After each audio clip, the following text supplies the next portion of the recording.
Imaginem só, um garoto infeliz com seus limites humanos é reencarnado em um mundo de fantasia e por coincidência, tudo o que diz acaba se tornando realidade. Amigos, eu sou o Note e vamos nos aventurar no anime The Eminence Shadow, episódios 1, 2 e 3. Em um certo dia, uma garota havia adormecido enquanto lia um bom livro. Ao acordar por causa de seu despertador, ela se prepara para começar o seu dia. A jovem se chama Nishino Akane. Ao abrir a porta para sair de casa, ela acaba se lembrando de vários repórteres e, por sua vez, fica muito assustada, mas rapidamente deixa isso de lado e segue para o colégio. Na escola, ela cumprimenta todos os estudantes com um sorriso no rosto, porém, dentre todos os alunos, tinha um menino que ela não gostava. O rapaz tinha graus médios baixos e capacidade atlética média baixa, aparentando ser um completo medíocre. Seu nome é Minoru Kageno. Nishino o cumprimenta por educação e o garoto faz o mesmo. Entretanto, ele a chama pelo nome errado, deixando a garota um pouco nervosa. Quando vai corrigi-lo, ela rapidamente é interrompida pelo jovem, que diz que havia decorado todos os nomes das figuras-chave do instituto, mas como não dormia muito recentemente,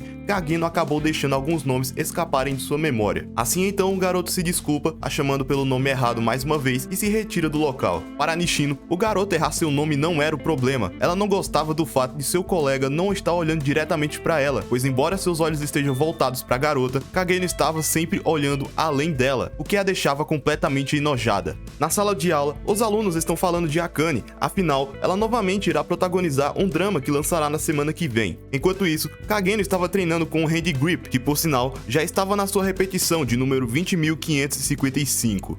No intervalo, Akane vai até um banheiro e de frente a um espelho, a garota relembra que quando estava no ensino médio, teve que interromper a sua carreira de atriz por causa de um escândalo que ficou conhecido como o terror do Stalker. Desde o incidente, a atriz começou a usar uma máscara para esconder suas fraquezas. De volta à sala de aula, a estudante estava participando de suas aulas complementares, mas no meio de seus estudos, ela é distraída pelo belo som de piano que estava sendo tocado pelo protagonista. No final das aulas, Akane liga para seu motorista para que ele a busque no colégio. Ao mesmo tempo que o celular tocava no banco do carro, do lado de fora, o homem estava sendo ameaçado e agredido por dois sujeitos. Por isso, pela primeira vez após seu incidente, ela decide voltar para casa a pé. Entretanto, quando estava saindo da escola, Kageno a observava do terraço do colégio. Em uma rua deserta a caminho de casa, a garota ouve passos se aproximando por trás de si e, apavorada, olha rapidamente para trás. Percebendo que não tem ninguém, a estudante se sente aliviada, mas quando vai voltar para a direção rumo ao seu destino, acaba se deparando com um brutamontes assustador. Akane então decide correr para o mais longe que conseguir. No entanto, um carro para bem na sua frente e dele sai um homem que rapidamente avança para cima da jovem, a agarrando e usando um pano com sonífero começa a deixar a garota inconsciente. Enquanto adormece, percebe que Kageno a estava observando de longe, sem demonstrar nenhuma expressão em seu rosto. Ao acordar em um lugar desconhecido, o bandido começa a lhe falar que uma jovem atriz como ela saindo sozinha tão tarde da noite claramente estava pedindo para ser sequestrada. Os ladrões começam a discutir, enquanto isso do lado de fora, Kageno estava os observando.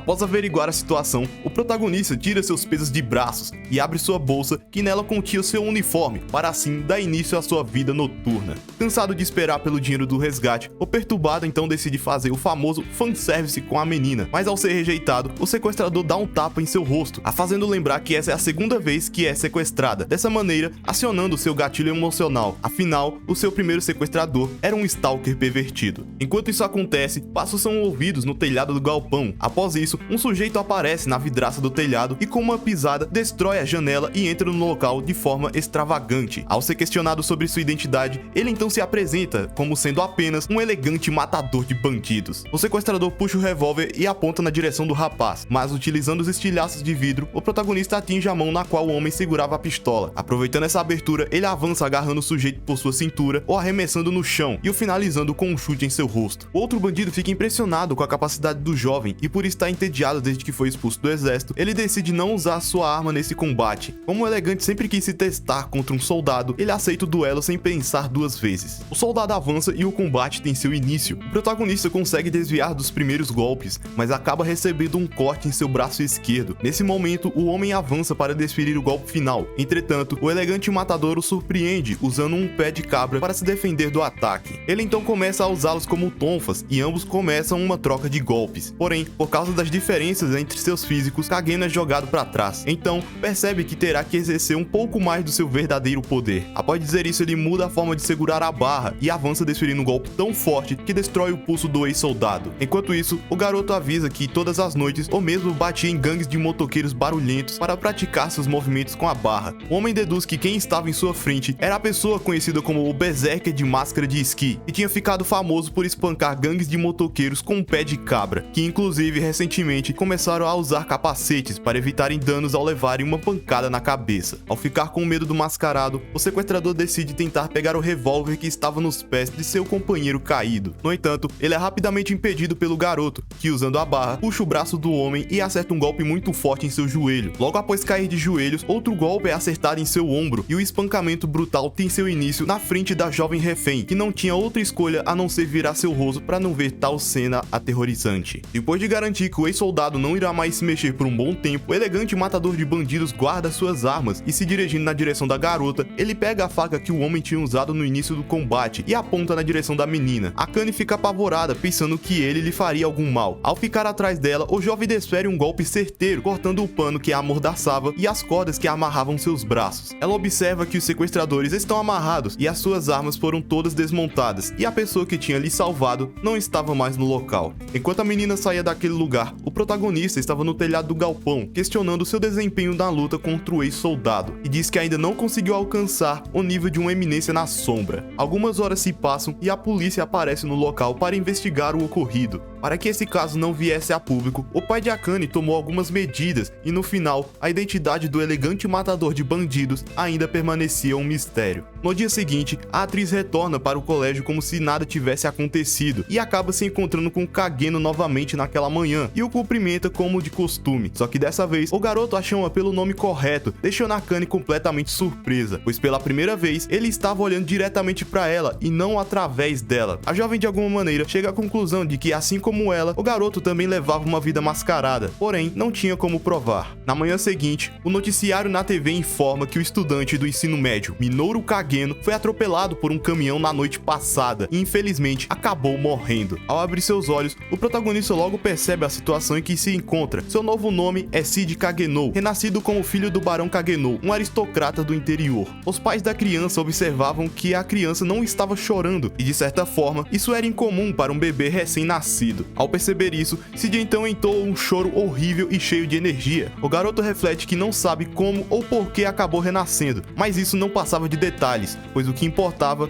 é que o ar estava repleto de energia mágica. Sendo assim, agora poderia usar esse poder que não passava de contos de fadas na sua vida anterior ao seu favor.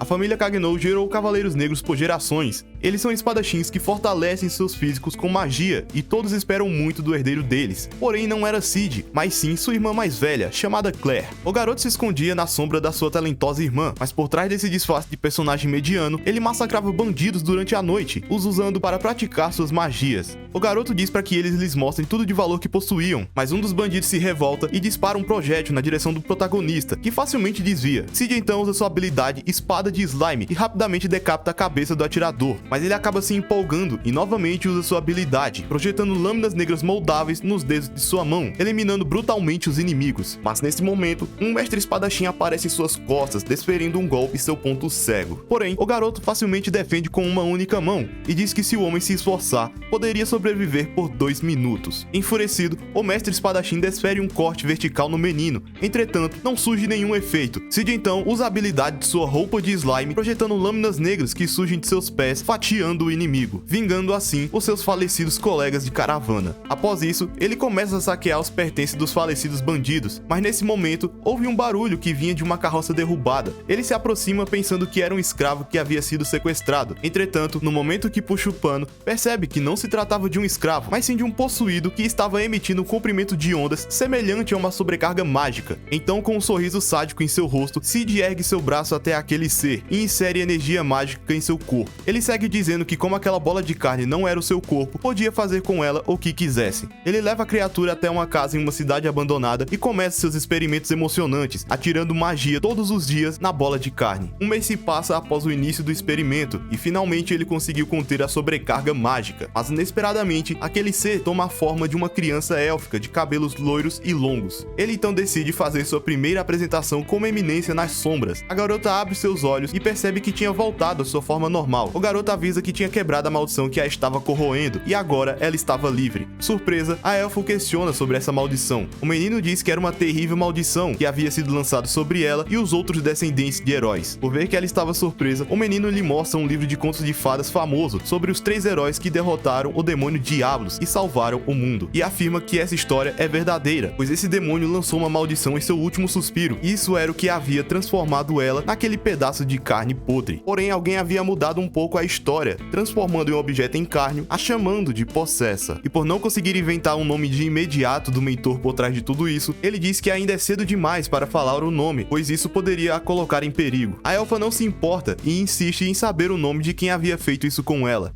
Se sentindo pressionado, Cid olha para uma bebida que estava em cima de uma caixa e então diz que o responsável era o culto de Diablos, um grupo de adoradores que almejavam reviver o grande demônio, e por não saírem à luz do dia, o protagonista diz que sua missão é permanecer nas sombras para acabar com seus planos malignos. Cid então coloca sua roupa de slime e se apresenta como Shadow, aquele que se esconde nas sombras para caçar as sombras. Após sua apresentação, ele pergunta para a filha dos heróis se ela estaria preparada para trilhar esse caminho junto consigo. A elfa diz que perdeu tudo quando foi amaldiçoada, mas foi salva por Shadow. Sendo assim, ela decide se juntar a ele, lhe jurando a sua vida e que punirá os pecadores com a morte sem demonstrar nenhuma misericórdia. O jovem lhe dá uma roupa de slime e diz que o nome de sua organização será Shadow Garden, e a partir de hoje, a elfa passará a se chamar de Alpha. Então, 3 anos se passam desde a sua primeira apresentação improvisada. Somos levados até a beira de um rio, onde Cid, agora com 13 anos, estava fazendo um treinamento de esgrima com sua irmã Claire. Ele avança para cima da garota em alta velocidade, mas ela facilmente defende e o joga para trás dizendo que sua estocada é fraca. Sendo assim, Claire avança para acertar um golpe em cheio em seu irmão, e quando as espadas estão prestes a se colidir, Cid usa algo como uma aceleração de pensamento e instantaneamente desfere vários cortes sem acertar a garota, mas retorna para seu local de origem e recebe o ataque em cheio, e como consequência é arremessado no rio. Porém, a garota sentiu que algo havia se aproximado de seu pescoço. Após completar 15 anos, Claire irá começar a frequentar a Academia Midgar para Cavaleiros das Trevas, assim como todos os nobres. Entretanto, no dia de sua partida para a instituição, ela acabou sendo raptada. O Sr. Kagenou estava completamente surpreso com o acontecido, pois mesmo que Claire esteja dormindo, sequestrá-la durante o seu sono seria algo muito difícil. O Calvo de Cria então chega à conclusão que tal coisa deve ter sido obra de um mestre lutador. Ao ouvir isso, a senhora Kagenou fica completamente furiosa, enquanto espanca seu marido, diz para o careca parar de dar desculpas esfarrapadas e ir procurar a sua filha. Cid então sai do local e chama por Beta, que é uma das primeiras integrantes da Shadow Garden que Alpha havia recrutado, pois segundo o protagonista, a elfa tinha coletado membros como se estivesse adotando gatinhos de rua. Em um quarto isolado, Beta então diz que o motivo para levarem Claire é porque suspeitam que ela seja uma das descendentes dos heróis. Mostrando o mapa na mesa, ela avisa que já determinaram a localização de seus esconderijos, porém não sabem em qual deles esconderam a irmã mais velha. Cid então faz uma lâmina de slime e arremessa em um ponto do mapa, mas ele acaba errando o local onde queria acertar. Porém, como não pode perder a pose de superior, ele diz que esse é o local onde vão encontrar a sua irmã. Beta diz que não tinha nada naquele lugar, mas ao olhar atentamente, percebe que os criptogramas não passavam de blefes e a possibilidade de que haja um esconderijo secreto no local indicado é muito alta. Ele pede para que ela entre em contato com as outras sombras, pois irão se mover naquela noite. Enquanto isso, na cela onde Claire estava presa, um homem tenta acertar um chute em seu rosto, mas a menina facilmente desvia. O adulto fica surpreso que ela tenha desviado, mesmo estando presa com correntes de selagem mágica, e segue dizendo que seu pai havia lhe ensinado bem. No entanto, ela diz que não havia aprendido nada com aquele careca,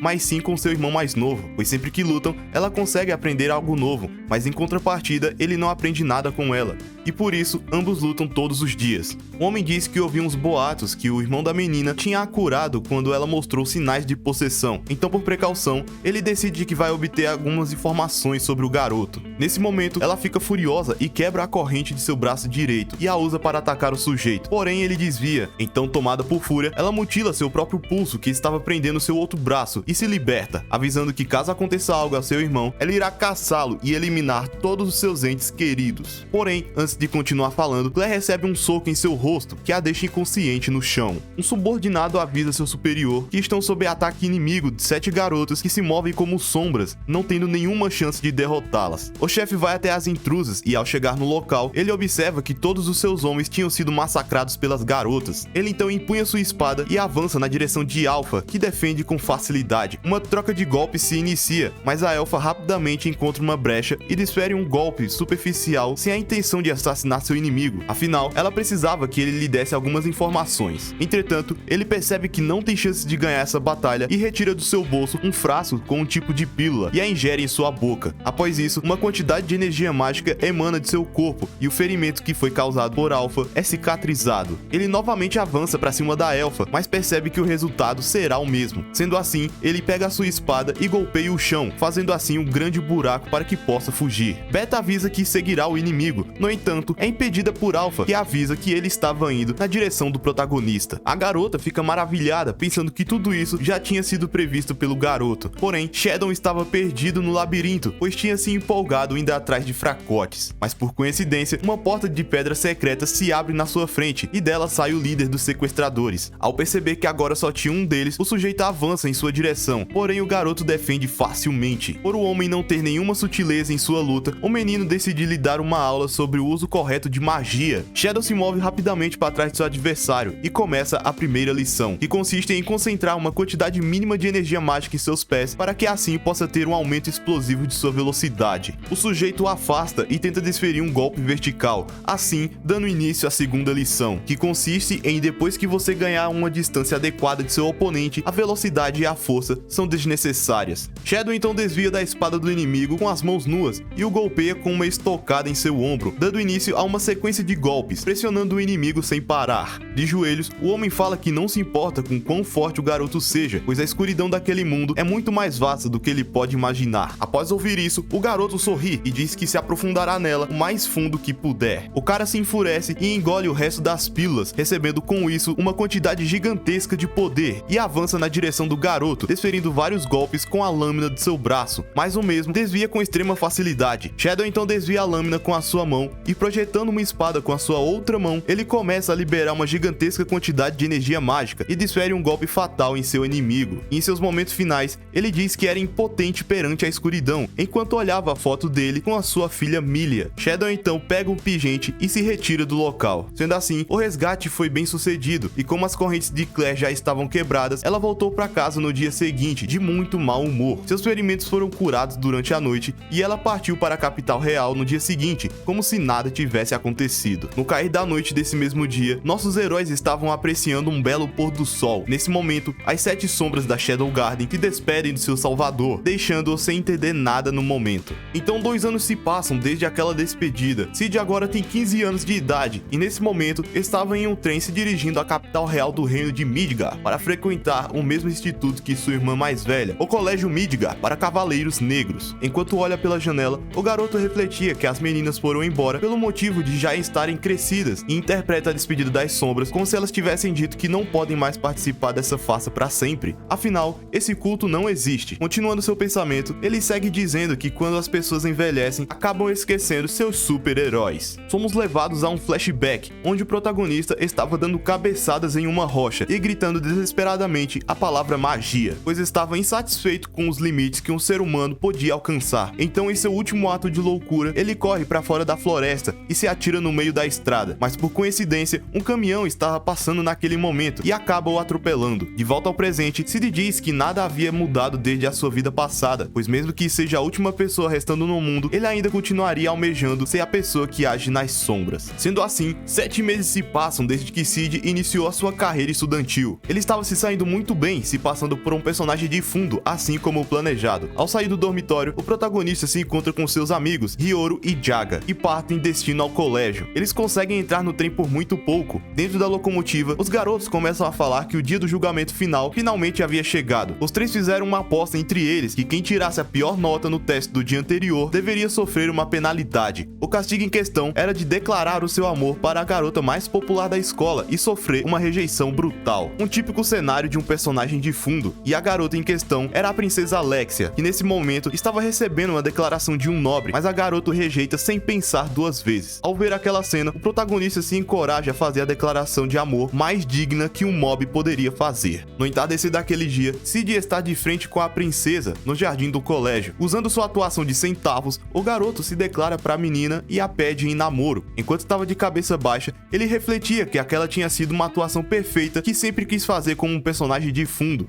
Agora, só o que faltava era receber uma rejeição e fugir envergonhado. Porém, para sua surpresa, Alexia aceita sua proposta, deixando seus amigos que estavam observando escondidos completamente chocados. No dia seguinte, no refeitório da escola, os boatos se espalharam e todos já sabiam que Sid estava namorando a princesa. Porém, não conseguiam acreditar que isso estava acontecendo, afinal, ele era uma pessoa mediana demais. Enquanto isso, ele conversava com seus amigos como aquilo não fazia o menor sentido, mas são interrompidos por Alexia, que com apenas sua presença deixa Jaga e Hiyoro assustados e sentindo uma sensação de insignificância. Ela se junta aos rapazes na mesa. Sid então fica surpreso com o tanto de refeições servida para a menina e diz que não esperava nada menos da realeza. A garota avisa que não consegue comer aquela quantia e avisa que preferiria algo das classes inferiores. Ao ouvir isso, seu namorado começa a comer sua comida, dando início à operação Me Rejeita Logo Desgraça. Porém, quando olha para o rosto da garota, ele fica completamente surpreso, pois com um sorriso em seu rosto, ela pergunta ao rapaz se não gostariam de participarem juntos da próxima aula de Bushing Real na educação física. Sid então responde que não, pois estava na seção 9, que era de nível mais baixo da academia. Alexia, por sua vez, diz que isso não é um problema, já que havia falado bem dele, e por causa disso, abriram um espaço na primeira sessão para o garoto. Sendo assim, ele fica sem opções a não ser aceitar a sugestão. Dessa forma, a operação Me Rejeite Logo Desgraça falhou miseravelmente. Na aula de educação física, o instrutor apresenta o novo membro do clube. O garoto percebe que realmente está na primeira sessão, pois diferente das sessões inferiores, o conselheiro dessa classe era Zeno, um instrutor espadachim oficial da realeza. O treinamento tem seu início. O mediano estava fazendo dupla com a princesa, e enquanto praticam, o garoto reflete que os movimentos de Alexia nunca atingem o alvo, e seus movimentos são lentos, e também não usam muita magia. À primeira vista, ele pensou que a garota estava tentando seguir o seu nível, mas não era isso. Ela estava seguindo extremamente o objetivo do treinamento, que é avaliar seus próprios ataques e contra-ataques. E pensando melhor, lembra que antes da aula começar, a princesa estava imitando seus alongamentos, significando que ela é alguém que está sempre alerta, possuindo uma técnica trabalhada perfeitamente, que se prende aos básicos, descartando qualquer excesso, porém é pouco inspiradora e sem graça. O mundo a considera alguém muito inferior se comparada com sua irmã mais velha, que é considerada a cavaleira negra mais poderosa do reino. Entretanto, o jeito dela era resultado de muito esforço, provando que ela criou suas habilidades usando apenas o básico, dando um passo de cada vez. O treinamento se encerra e Alexia diz que o protagonista tem um bom estilo de luta,